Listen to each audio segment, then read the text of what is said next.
Aleluia. Dê uma salva de palmas para o Rei. Tudo que Ele faz é perfeito. Domingo passado, dia 6 de novembro, eu estava na minha casa, acordei, um coração tão preocupado com a nossa nação, e eu tirei um tempo de oração e pedi ao Senhor: fala comigo, Pai. Me traz uma palavra, porque sobre Tua palavra eu vou lançar a minha fé e o meu coração vai achar descanso.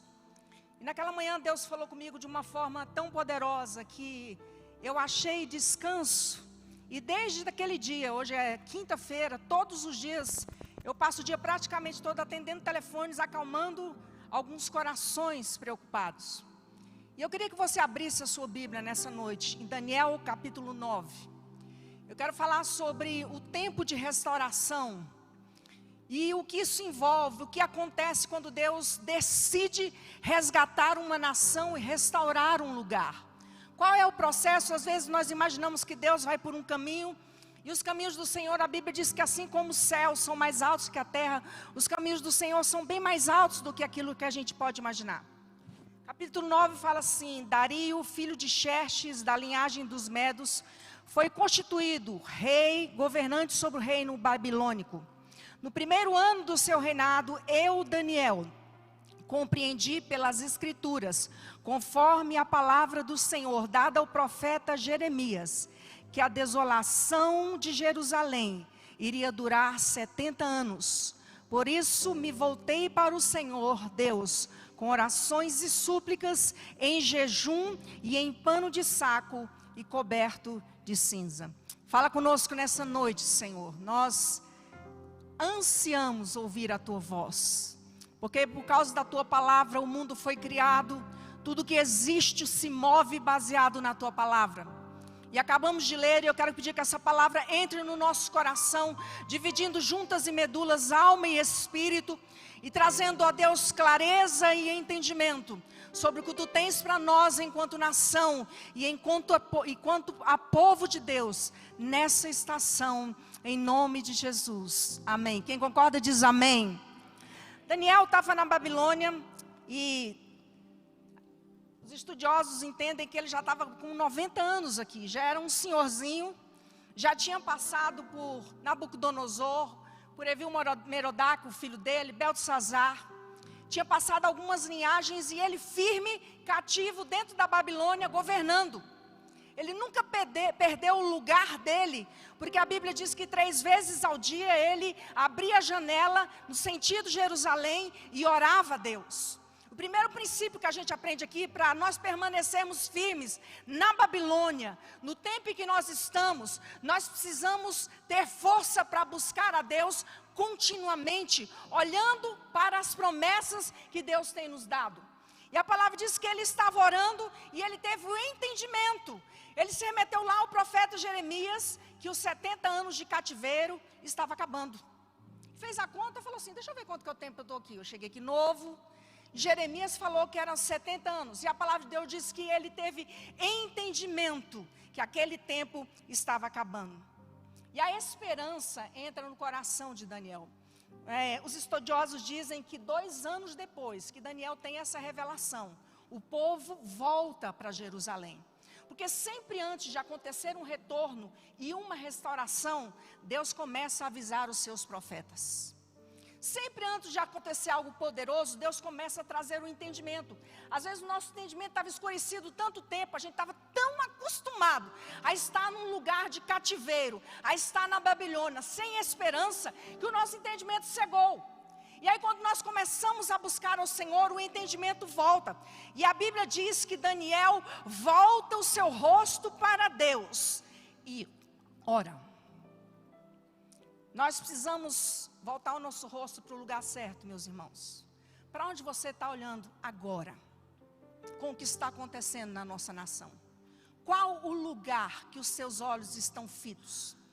Mesmo estando em tempos difíceis, o nosso olhar tem que se voltar para o que está escrito em Hebreus capítulo 12. Fala assim: olha, olhando firmemente para o autor e consumador da minha fé, corro com perseverança a carreira que me está proposta. Porque se eu olhar para o lado, eu vou parar de correr e vou me lamentar pela situação. E a palavra de Deus diz que Daniel continua orando, e mais na frente, no capítulo 9, Gabriel vem falar com ele. E ele fala para ele: olha, Daniel, você é um homem muito amado. Desde o primeiro dia que você começou a orar, as suas orações foram respondidas. Mas preste atenção, saiba, e aí o versículo 25 diz assim, que a partir da promulgação do decreto, que decreto? Que Deus ia libertar o seu povo, ocorreria uma reconstrução. E a Bíblia diz: e Jerusalém será construída nos seus muros e ruas, em tempos difíceis. O anjo vem falar para ele: olha, Daniel, já está um decreto lá em cima, a restauração já foi determinada pelos céus. E quando há um decreto sobre uma nação, sobre um lugar, não tem governo, não tem demônio, não tem principado, ninguém pode parar um decreto estabelecido nos céus. E eu quero dizer para você, há um decreto estabelecido nos céus sobre o Brasil. O Brasil vai ser celeiro de nações. O Brasil vai ser o país do avivamento. Nós vamos lançar gente para a terra. Isso já está determinado. Mas toda reconstrução tem um caminho que é diferente do que aquele que a gente imagina. A gente imagina que quem já construiu alguma coisa ou já fez reforma em casa, levanta a mão. Gente, é difícil ou é fácil? É difícil. Você começa, daqui a pouco o dinheiro acaba. Você planeja uma coisa, é sempre mais. Aí você contrata alguns trabalhadores, de repente eles faltam. E você encomenda alguma coisa e vem errado. Porque toda reconstrução é desafiadora, sim ou não? Tudo que eu vou reconstruir tem um processo, tem um lugar. Só que nós precisamos entender que já há um decreto sobre a nossa nação. Porque assim como Deus usou Jeremias para avisar o povo que 70 anos depois eles voltariam para restaurar a terra, Deus está usando os profetas dessa geração, de fora do Brasil, de dentro do Brasil, de todos os lugares, falando: terra, olha para o Brasil, porque Deus vai fazer algo poderoso lá. Sabe, eu sinto que Gabriel já se tornou nosso amigo, de tanto que ele está descendo aqui, para trazer as respostas de Deus. E eu queria falar para você sobre 3 desafios que o povo enfrentou no tempo da reconstrução de Jerusalém, que eu acredito que nós, enquanto brasileiros, vamos enfrentar. Deus fala, o anjo avisa: olha, Daniel, vai ter uma reconstrução, mas vai ser em tempos desafiadores e tempos difíceis. Eu quero que você pule lá para Neemias. Neemias fala dessa restauração e dessa reconstrução. Neemias era um copeiro que ouve notícias da terra, fala como é que está lá Jerusalém. As suas portas estão queimadas e os seus muros estão no chão. E ele fala: eu estou aqui, conversa com o rei autoriza ele voltar para restaurar o lugar. E quando ele começa, ele decide, a primeira coisa que ele vai encontrar é uma resistência por meio de zombaria. Fala comigo, zombaria. Prepara o seu coração. Nós vamos ouvir muita zombaria. Hoje eu já escutei uma. Mas como é que a gente tem que reagir? Como que Neemias reagiu? A Bíblia diz, Neemias capítulo 2, versículo 19: quando Sambalate, o Horonita, Tobias, o Amonita e Gesem, o árabe, souberam que ia restaurar o muro, Jerusalém, desprezaram-no e perguntaram: que é isso que vocês estão fazendo? Estão se rebelando contra o rei? Porque todo movimento espiritual vai ser visto contra a rebelião contra o sistema. Todo movimento que nós fizermos, eles vão falar: cala eles são antidemocráticos, eles são isso, são aquilo. E vão vir de gente que estava no nosso meio. Quem era Sambalate? Sambalate era um samaritano. Samaritano é o povo que tinha ficado quando Israel tinha sido levado para o cativeiro, e eles se misturaram com o povo da terra. O samaritano é aquele que já tem práticas sincréticas. Eu temo a Deus, mas eu também faço outras coisas. É a turma do não tem nada a ver. Para com isso, não é assim, vocês são muito fundamentalistas. E Sambalate foi o mais feroz inimigo da restauração do muro, porque um dia ele era um israelita puro, mas ele se misturou com os povos da terra. A Bíblia fala também de um amonita. Amonita era da descendência de Ló, filhos dele. E eles foram também inimigos de Israel, e eles não tinham interesse na restauração. E a primeira coisa que Neemias enfrenta é a zombaria. Diz a Bíblia em Neemias 4, de 1 a 3, que quando eles souberam da reconstrução do muro, Sambalate, o samaritano, aquele que já era de fora anteriormente, dentro do arraial, mas agora estava dentro e estava fora, a Bíblia diz, fala assim, que ele fala, quem são esses frágeis judeus? Vão restaurar o seu muro, irão oferecer sacrifícios, e então terminar essa obra num só dia? Será que vão construir, ressuscitar pedras da construção, daqueles montes de entulho e pedras queimadas? Tobias, o amonita, que estava ao seu lado, complementou, pois que construam, basta que uma raposa suba lá, para que esse muro de pedra desabe. Ele começa a zombar. E como é que a gente trata? Nós vamos nos comportar quando nós começarmos a ouvir zombaria. Você vai descer do nível do zombador e vai brigar com ele em rede social? Você vai brigar com seus parentes em casa? Você vai arrumar confusão em todo lugar? Construtores têm propósitos, restaurar os muros caídos. Eles não se envolvem com confusão. A Bíblia diz que Neemias, sabe o que ele faz? Neemias 4:4, ele fala, ouve, Senhor, nós estamos sendo desprezados. Faz cair sobre eles a zombaria deles mesmos. Deixa eu dizer algo para você. Quem trata do zombador é Deus. Olha para a história. Olha quem já zombou de Deus, qual foi o fim que teve. Não se saia do seu lugar de propósito para criar confusão em rede social. Deixa eu dizer algo para você, igreja. Use a rede social para fazer decretos em favor do Brasil. Proclame a palavra, ponha versículo bíblico. Não dá conta de falar? Solta versículo bíblico, solta a palavra, e a palavra vai romper essa estrutura de zombaria. E a Bíblia diz que há um tempo depois, estava alguém indo para a cruz, Yeshua, Mateus capítulo 27, e as pessoas o insultavam, zombavam e falavam, salva-te a ti mesmo, desce daí se tu és o Filho de Deus, tu curou a todos, cura a ti mesmo. E zombavam e amaldiçoavam o Senhor, porque toda crucificação traz como um prenúncio uma ressurreição posterior. Escutou? Toda vez que nós passarmos por uma crucificação, uma zombaria, uma afronta, é um sinal evidente que Deus vai nos ressuscitar em uma área de uma forma poderosa. Sabe, eu imagino o povo zombando de Jesus, a capetada da Bíblia diz que na hora que Jesus entrega o seu espírito, porque ele não morreu, ele se entregou. A palavra de Deus diz que o céu fica escuro. Eu imagino a capetada dançando nos céus, imaginando que venceram Jesus e o Brasil. E aí Deus falando para eles, espera 3 dias. Espera 3 dias. Espera 3 dias, Brasil. Deixa a zombaria rolar. Não precisa se defender.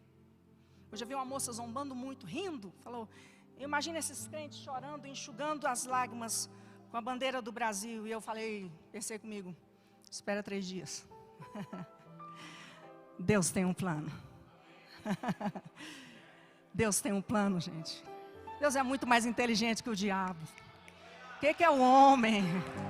O que é o homem? Deus tem um plano. Deus tem um plano. Acalma o seu coração. Deus tem um plano. Espera 3 dias. A Bíblia diz que quando eles veem que eles não são distraídos pela zombaria, porque na verdade a zombaria vem para nos distrair, para a gente parar o que está fazendo. Sabe, se você ficar brigando em rede social, você não vai trabalhar o que você tem que fazer, você não vai promover seu produto, você não vai produzir o que você tem que produzir. Então o que o diabo quer é nos distrair, sai do foco para a construção. Mas fala assim, rapaz, eu tenho uma missão e eu vou concluir. Quando nós vemos a vida como uma missão, nós não nos distraímos com facilidade e bobagens. A afronta faz parte de quem teme a Deus. A Bíblia diz que aqueles que temem ao Senhor e viverem piedosamente serão perseguidos. A perseguição é uma evidência de que você está dando fruto. Outra coisa que eles tramam, quando eles vêm que fala assim, eles não se distraíram. A palavra de Deus diz que eles tramam gerar uma confusão dentro do arraial. Neemias capítulo 4, versículos 7 e 8. Porém, quando Sambalate, Tobias, os árabes, os amonitas e os homens de Asdote souberam que os reparos tinham avançado, presta atenção, e as brechas estavam sendo fechadas, ficaram furiosos. Todos juntos planejaram atacar Jerusalém e causar, fala comigo, confusão. Confusão.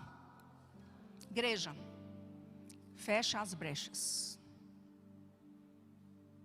Nós vamos entrar num momento muito sério. Se você não tem vida com Deus, corre para ter. Se você não separa um tempo do seu dia para orar, faça isso ontem. Se você não lê a Bíblia, comece a ler. Ó, e ler a Bíblia não é esse aqui não, viu? Senhor, fala comigo. Às vezes funciona. Deus já falou comigo algumas vezes assim. Mas Deus visita quem está rotineiramente diante dele todos os dias. Não sei o que é que eu leio. Começa lá em Mateus, meu filho. Larga o pau, vai lendo Mateus, Marcos, Lucas, João, vai embora. Separe um tempo. Deus vai visitar altares restaurados. Altares restaurados vão ser protegidos de confusão. Lugar de nossa casa precisa urgente fechar as portas. Feche as brechas, construa os muros. Você que é pai de criança, ensine a Bíblia para os seus filhos, porque a verdade de Deus vai prevalecer contra as mentiras que serão ensinadas nas escolas. Mas se eles não conhecem as verdades de Deus, as mentiras do diabo vão permanecer na mente dos seus filhos. E é sua responsabilidade educar os filhos nos caminhos do Senhor.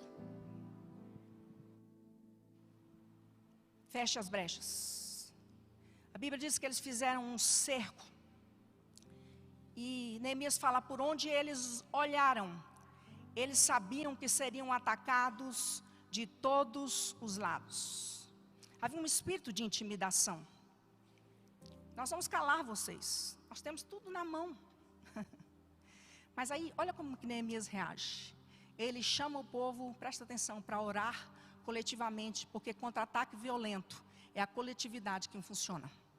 A Bíblia diz em Neemias capítulo 4, versículo 9, nós oramos a Deus e colocamos guardas dia e noite para nos proteger dele. E a Bíblia fala que ele começa a pôr guardas em todos os lugares, porque havia inimigos de todos os lados. Mas quando um tocasse a trombeta, eles se reuniriam em um só lugar. Sabe o que vai acontecer no Brasil? Nós vamos ouvir a trombeta tocar e nós vamos orar. Nós vamos para as ruas orar. Nós vamos para lugares que a gente nunca foi. Quando ouvir o toque da trombeta, nós vamos nos juntar como povo e orar coletivamente. E enquanto nós estivermos orando, Deus vai virar a confusão para o arraial do inimigo e vai dissipar todo o exército que vai se levantar contra a igreja do Senhor. A Bíblia diz que o povo, Gideão estava lá, Deus falou para ele, ei, guerreiro valente. Falou, eu sou tão fraquinho. Ele disse poucas vezes, falou assim, você vai libertar Israel. E a palavra diz que ele vai com 300 valentes, Deus gera confusão e o povo inimigo começa a se matar. Porque quando tem um povo alinhado, existe automaticamente confusão no arraial do inimigo. Fecha as brechas. Você que vê pornografia, para com isso. Diz a palavra de Deus, sem santidade ninguém verá o Senhor. Você que fala mal dos outros, para com isso. Use o seu lábio para profetizar a verdade. Você que é contencioso, para com isso. Irai-vos e não se põe o sol sobre a vossa ira. Eu não sei o que eu faço com o meu temperamento, dobra ele. Vocês estão vendo uma mulher brava. Gente, eu era muito brava. Não sei quem falou para mim, você é o temperamento conforme. Eu falei, não, eu sou conformada. Deus me inclinou assim. Nós precisamos deixar a carnalidade. Deus vai visitar o seu arraial, mas se estiver cheio de gente carnal, como que o avivamento vai chegar? Sabe por que nós estamos passando por isso e vamos passar? Porque Deus vai tirar a igreja brasileira do raso e vai jogá-la no profundo. Nós não vamos ter saída a não ser correr e olhar para cima. Eleva os meus olhos para os montes, porque o meu socorro vem do Senhor, que fez os céus e a terra. Nós vamos passar por isso, orando coletivamente. E ele se posiciona o povo, com espadas e lanças na mão. E ele fala, Neemias 4,14, fala, não tenha medo, lembre-se, Brasil, que o Senhor é grande e temível, e lutem por seus irmãos, por seus filhos e por suas filhas, por suas mulheres e por suas casas. Você que é homem, lute em oração por sua geração. Você que é mulher, lute em oração. Está na hora de nós fazermos o cerco nas nossas casas. Sabe, o diabo quer nos intimidar e nos parar, porque o medo aprisiona. Assim que eu mudei aqui para São Paulo, eu tinha muito problema para dirigir em rodovia, porque lá na região norte, as rodovias, elas são muito ruins, e eu vi muito acidente. E eu estudava em Goiânia e morava no interior do estado, então a gente sempre voltava, e eu fiquei com trauma. Dirijo bem dentro de cidade, mas não me punha dentro de uma BR, ou de algo assim que eu ficava paralisada. E o que estava acontecendo comigo? Eu colocava o Waze, e eu sempre parava onde? Na Castelo. Eu fui no dentista uma vez, eu fui para outra cidade. E eu toda hora, eu dava erro e eu ia parar na Castelo. Eu falei, isso aí é o diabo, Satanás, não é possível. Aí eu perguntei para Deus, por que isso está acontecendo, Senhor? Porque eu pergunto mesmo, irmãos. Deu errado, eu vou para o Senhor. Ele falou assim, porque o teu medo está te atraindo. O medo tem poder de nos atrair. Eu falei, é? Pois eu não tenho medo mais de dirigir em BR. Sabe que dia que eu fui parar na Castelo de novo? Nunca mais. O teu medo vai te atrair e vai te aprisionar. O que eu temia me sobreveio, Jó. Ele tinha medo de perder tudo, tinha medo de perder os filhos. Aconteceu exatamente o que ele temia. Sabe o que o diabo vai tentar fazer conosco?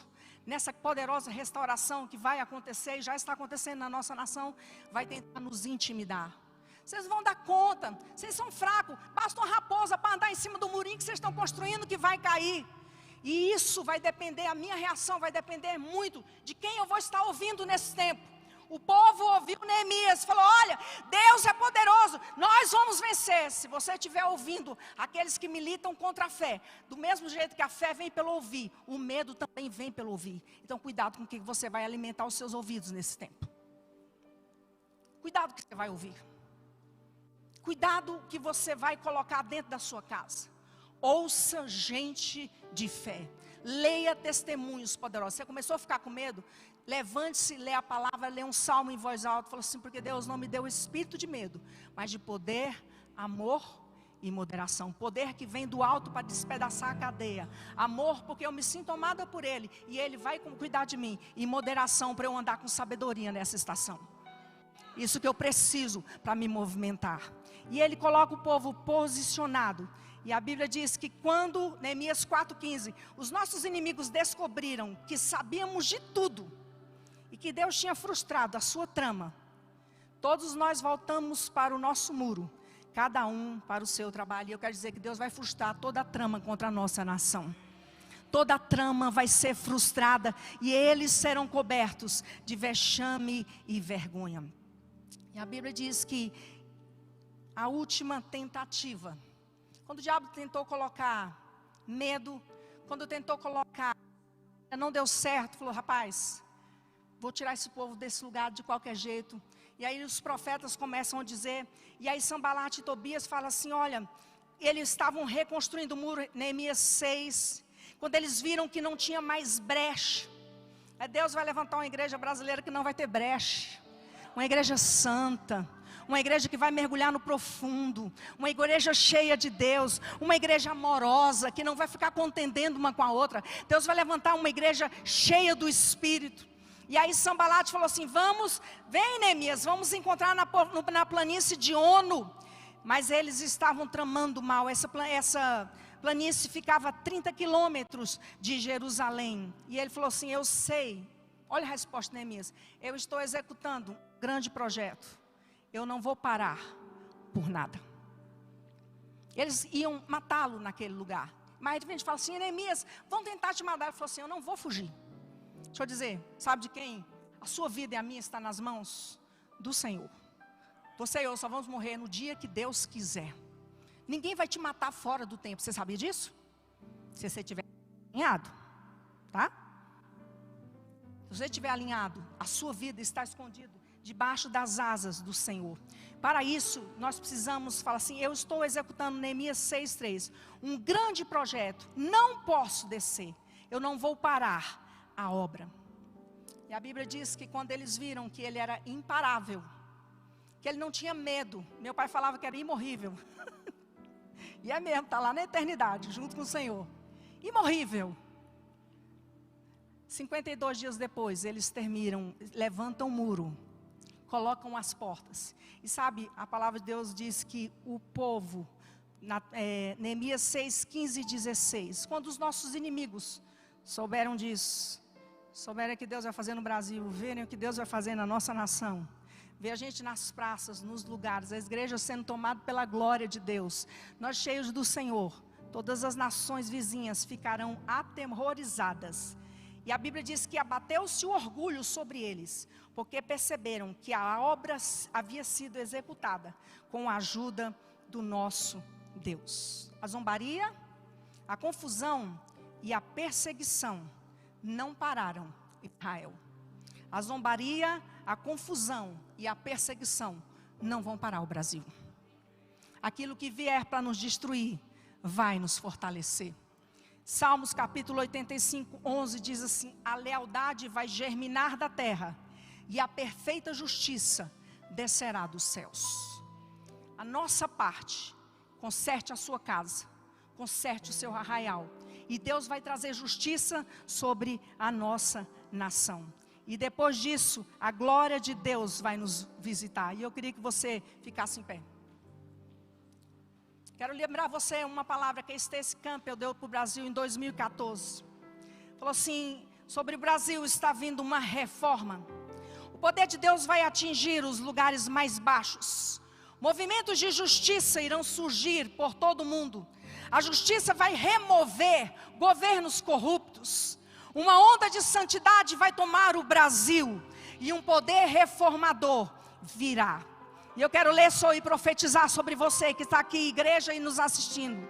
Quem é essa que está desapontando na altura a luz do alvorecer? Linda como a lua, brilhante como o sol, magnífica como o exército desfilando com as suas bandeiras. Essa é a igreja brasileira. A Bíblia diz num tempo de corrupção, está escrito em Daniel capítulo 11, os violadores da aliança, aqueles que se corromperem, eles se perverterão.